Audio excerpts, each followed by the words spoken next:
नमस्कार दोस्तों, कुछ दिनों से सोनू निगम जी जो हैं वो कैंपेन चला रहे हैं टी सीरीज और भूषण कुमार जी के प्रति। तो इस सिलसिले में मैं ये बोलना चाहती हूँ कि टी सीरीज ने आज तक हजारों कलाकारों को ब्रेक दिया है जो कि आउटसाइडर्स हैं, जो इंडस्ट्री से नहीं जुड़े हुए। उसमें म्यूजिक डायरेक्टर्स हैं, सिंगर्स हैं, लिरिसिस्ट हैं, एक्टर्स हैं, डायरेक्टर्स हैं। मैंने खुद अपनी डायरेक्टेड फिल्म यारियां में 10 न्यू कमर्स को चांस दिया। उसमें से 4 लोग, नेहा कक्कड़, रकुलप्रीत सिंह, हिमांश कोहली और कंपोजर आर को आज बड़े हो चुके हैं। और सोनू निगम जी से मैं ये पूछना चाहूंगी कि वो बोल रहे हैं कि इंडस्ट्री में टैलेंट को सही दिशा नहीं मिलती। तो सोनू जी, आप तो लेजेंड है, आप तो बहुत बड़े कलाकार है। आपने आज तक कितने लोगों को चांस दिया है? आप तो बहुत बड़े लेजेंड है, आप तो कहीं से भी लोग, आपके पास तो कितने लोग आते होंगे कि सोनू जी हमारी मदद कर दीजिए, मेरे बेटे की मदद कर दीजिए, मेरी बच्ची की मदद कर दीजिए, हमें मिलवा दीजिए टी सीरीज में, हमें चांस दिलवा दीजिए। आप तो आज तक टी सीरीज में नहीं आए कि इसको चांस दे दो, इसको मैं, ये बहुत बड़ा टैलेंट है, इसको आप चांस दीजिए। आपने तो कभी किसी को चांस दिलवाने की बात नहीं की। आपने ना ही कोई टैलेंट आज तक इंडस्ट्री में इंट्रोड्यूस किया। तो एक बात मैं आपको बता दूं सोनू निगम जी कि सोशल मीडिया पे कैमरे के पीछे छुप के बोलना बहुत आसान है, पर आपने खुद ग्राउंड लेवल पे कितने टैलेंट को आगे बढ़ाया? किसी को भी नहीं। अपने सिवा, अपने आप को छोड़ के आपने किसी भी टैलेंट को इंडस्ट्री में चांस नहीं दिया। और आज आप हम पर ब्लेम कर रहे हैं कि हम लोगों को चांस नहीं देते, जबकि 97% लोग जो कि टी सीरीज में काम कर रहे हैं आज की डेट में, आप देख लीजिए, वो आउटसाइडर्स है, वो इंडस्ट्री किड्स नहीं है, उनका इंडस्ट्री से कोई भी लेना देना नहीं है। फिर भी हम उनको नए टैलेंट को ढूंढ रहे हैं और उनको चांस दे रहे हैं। दूसरी बात जो आपने बोली अपने वीडियो में, वो आपने ये बोली कि भूषण जी आपके पास आए और उन्होंने आपसे कहा कि भाई प्लीज मुझे बाला साहब ठाकरे से मिलवा दीजिए, प्लीज मुझे स्मिता ठाकरे से मिलवा दीजिए, प्लीज मुझे सहारा श्री से मिलवा दीजिए। मैं आप सबको ये बताना चाहती हूँ कि सोनू निगम जी खुद 5 रुपए में दिल्ली की रामलीला में गाना गाते थे। वहां से इनको स्पॉट किया गुलशन कुमार जी ने। उन्होंने इनका टैलेंट पहचाना, इनको टिकट्स दी फ्लाइट की, इनको बॉम्बे बुलाया और इनसे कहा गया कि बेटा मैं तुझे बहुत बड़ा कलाकार बनाऊंगा। आप बताइए सोनू निगम जी, आपसे ये बात कही गई कि नहीं कही गई कि आपको बहुत बड़ा कलाकार बनाएंगे? कही गई। और गुलशन जी ने आपकी इतनी एल्बम्स की, इतनी फिल्म्स की, आपको इतना इतना इतना ऊंचे मुकाम पे पहुंचाया। पर आपने क्या किया ये मैं अभी बताती हूँ। उससे पहले मैं अपने को शेरू को बुलाना चाहूंगी। ये शेरू है और ये शेरू, मैं तुमसे पूछना चाहती हूँ कि तुम कहाँ से हो? हाँ जी, मैं मधुबनी बिहार से हूँ। और तुम कितने साल से टी सीरीज में हो? मैं 1988 से मैं टी सीरीज में हूँ जी। तो तुम मुझे क्या बता रहे थे सोनू निगम जी? सोनू निगम जी के बारे में मुझे मालूम है बेटा। मैं जब आप लोग नहीं थे तभी गुलशन जी ने इनको दिल्ली से बम्बई लाए थे।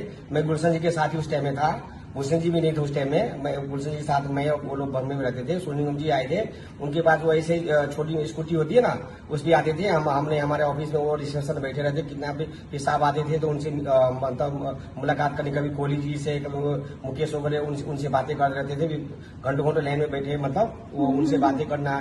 फिर धीरे धीरे साहब आते, फिर साहब ने उनको बोला था कि मैं मतलब काम कराना है उनके साथ काम। कुछ बहुत दिन के बाद साहब ने भी 2-4 महीने के बाद साहब ने उसको भी आगे काम दिया। बहुत सारे एल्बम बनाए, बहुत फिर फिल्मों में चांस दिया, बेवफा सनम वगैरह बहुत हिट हुए उस टाइम में। तो बहुत आज नाम बन गया। बहुत बड़ा नाम हो गया। मतलब जब से मतलब ये जो भी है आज, ये जो भी है सब गुलशन जी की वजह से ही है मेरे हिसाब से। हाँ जी, हाँ। सोनू जी की आप जानते होंगे ये हमारे घर के कुक है और 88 से ये हमारे घर में। एनीवेज, अब मैं ये बताना चाहती हूँ कि 1998 में जब टी सीरीज की फैमिली के साथ ये हादसा हुआ था और गुलशन कुमार जी को खत्म कर दिया गया था, तब सोनू निगम जी ने क्या किया? तो सोनू निगम ने सोचा कि अब तो टी सीरीज का क्या होगा, टी सीरीज का तो कोई करता धरता है नहीं। ननू यानी कि भूषण कुमार, जो कि गुलशन कुमार जी के बेटे हैं, वो तो सिर्फ 18 साल के हैं, उनको तो कुछ आता धोता है नहीं। वो तो खुद ही मेरे पास आके हेल्प कर रहे हैं, मांग रहे हैं कि भाई मुझे इससे मिलवा दो, मुझे इससे मिलवा दो। वो तो किसी को इंडस्ट्री में जानते नहीं है। तो ये कंपनी तो खत्म होने वाली है। तो भाई मैं पहले अपने आप को सेफ गार्ड कर लूं।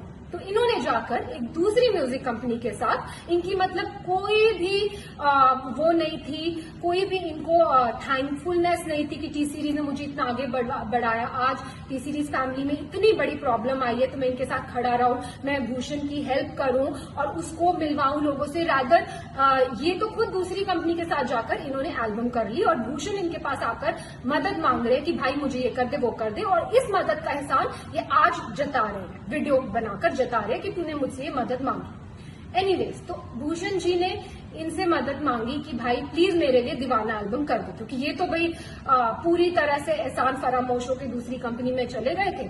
और इन्होंने जब अब इन्होंने एटीट्यूड दिखाया कि वो मेरे सामने आए, मुझसे मदद मांगे, और मदद इन्होंने करी भी और उसका भी एहसान जता रहे हैं, इन्होंने दीवाना एल्बम करी।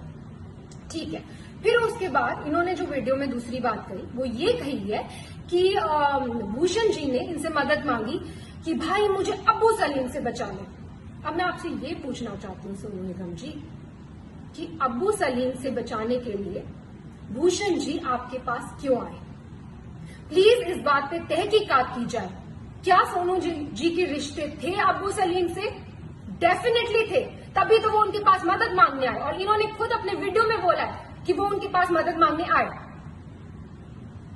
नेक्स्ट चीज जो मैं ये बोलना चाहती हूँ कि सोनू जी ने बोला है कि भूषण जी पे एक लड़की ने आरोप लगाया मीटू का, और उसके बाद वो आरोप वापस ले लिया गया और भूषण जी ने माफिया की चाल चली, पर मीडिया को सब पता है, मतलब भूषण जी मीटू रेपिस्ट है, लेकिन ये बात माफिया ने दबा ली।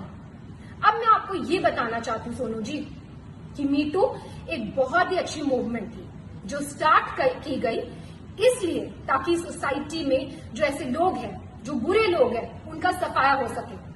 पर इस मूवमेंट का बहुत सारे ऐसे लोगों ने फायदा उठाया, पैसे ऐंठने के लिए, ब्लैकमेल करने के लिए, किसी को किसी से वेंजेंस है तो किसी लड़की के कंधे पे बंदूक रख के चलाने के लिए, और ऐसे ही हमें बहुत सारी ब्लैकमेलिंग कॉल्स आई मीटू के टाइम पर।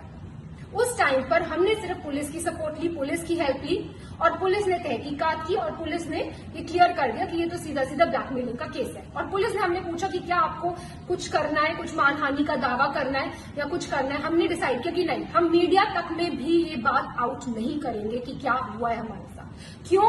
क्योंकि हम खुद किसी लड़की को डाउट क्यों करें, हम किसी लड़की को क्यों उसको इस तरह भरे बाजार में उसकी इज्जत उतारें।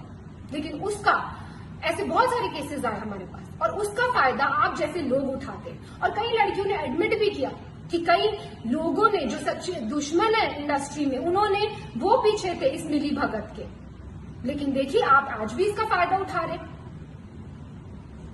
मैं पूछना चाहती हूँ सोनू निगम जी, क्या है मीटू मूवमेंट? मैं लगा दूं आप पे मीटू, तो मैं लगा दूं आप पे मीटू, बोल दो आप मीटू रेपिस्ट है, हो जाएंगे आप मीटू रेपिस्ट। तो प्लीज सोच समझ के वीडियो बनाया कीजिए, क्योंकि आपने धमकाया वीडियो में कि आप उस लड़की का वीडियो आउट कर देंगे। बेशक कीजिए, पर नेक्स्ट टाइम कोई भी वीडियो आउट करना हो, याद रखिए प्रूफ के साथ कीजिए।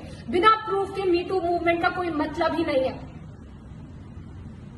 और कोई भी अगर बिना प्रूफ के कोई इल्जाम लगाता है, क्योंकि जब से आपने ही अपना वीडियो ऑन किया है तब से वापस हमारे पास ब्लैकमेलिंग कॉल शुरू हो गए, वापस कई लड़कियां उठ गई हैं कि हमें तो सोनू निगम जी से इंस्पिरेशन मिल गई है, हमें आप हमें काम दो, या तो हमें आप पैसा दो, नहीं तो हम आप पर ये कर देंगे। सिर्फ ये लड़कियां ही, जो बहुत सारे सिंगर्स और खड़े हुए हैं वो कर रहे हैं, वो ऐसे ब्लैकमेल कर रहे हैं।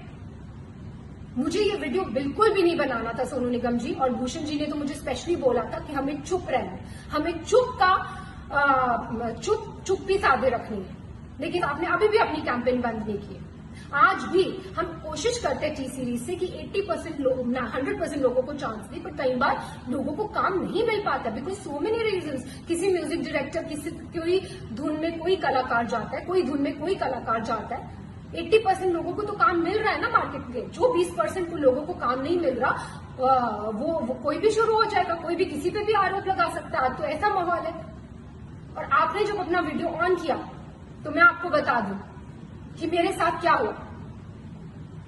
मेरे हस्बैंड के against death threats, social media पे डेथ थ्रेट्स, मेरे लिए रेप थ्रेट्स और मेरे बच्चे के लिए थ्रेट्स। मैं क्यों सहूं ये सब? मैं क्यों सहूं अपने बच्चे के लिए थ्रेट्स? और अभी भी आपकी कैंपेन बंद नहीं हुई है, अभी भी आपकी कैंपेन जारी है। आप इतने सारे सिंगर्स को अभी भी इकट्ठा कर रहे हैं और उनको एक गठबंधन बना रहे हैं और उनको बहका कर जिनको काम नहीं मिल रहा फॉर वट एवर रीजन, उनको काम इस बात में लगा रहे हैं, इस पब्लिसिटी लेने के ये मुद्दे में लगा रहे हैं कि उनके आपके साथ मिल जाए और टी सीरीज को हम कैसे खत्म कर दें, भूषण कुमार को हम कैसे खत्म कर दें। एक बात मैं आपसे कहना चाहूंगी सोनू निगम जी, आप किस टाइप की हैं ये तो आपकी बीवी ने क्लियर कर दिया था। उन्होंने खुद आप पे, आपको याद है, आपकी बीवी ने खुद आप पे इल्जाम लगाए हैं। प्लीज याद कीजिए उन इल्जामों को, आपने पब्लिकली जो आपकी बीवी ने आप पे इल्जाम लगाए थे और फिर आप दूसरों पे इल्जाम लगाइए। और मैं बिल्कुल, जैसे कि मैंने कहा, मैं बिल्कुल इस हक में नहीं थी कि मैं ये वीडियो बनाऊं, लेकिन इतनी मैं कश्मकश में हूं, क्या करूं, बनाऊं ना बनाऊं, ये सच्चाई लाऊं कि नहीं लाऊं। फिर मुझे फाइनली गीता से मुझे मेरा आंसर मिला। गीता में जब अर्जुन भगवान कृष्ण से पूछते हैं कि मुझे ये युद्ध नहीं लड़ना है, ये युद्ध लड़के किसका फायदा होगा, तो भगवान कृष्ण अर्जुन को समझाते हैं कि एक योद्धा के लिए धर्म से बढ़कर युद्ध लड़ने के अलावा और कोई बड़ी चीज नहीं है। अगर तुम युद्ध नहीं लड़ोगे तो तुम अपना यश गवाओगे, तुम्हारा अपयश होगा, संसार में लोग तुम्हारे अपयश की चर्चा करेंगे और तुम्हारे दुश्मन हर तरह की कटु वचन बोलकर तुम्हारा वर्णन करेंगे। और वही हो रहा है, सब लोग कटु वचन बोल रहे हैं, सारी दुनिया। जैसे कि मैंने बोला, मुझे रेप थ्रेट्स आ रहे। तो मैं ये कहना चाहूंगी कि जितने भी आप सिंगर्स को, म्यूजिक डायरेक्टर्स को, जिनके पास आज कोई काम नहीं है, उनको आप भड़का रहे हैं, उनको भड़काना बंद कीजिए, क्योंकि अदरवाइज रणभूमि ओपन है। किसी को भी पब्लिसिटी के लिए इस रणभूमि में आना है, युद्ध ऑन है।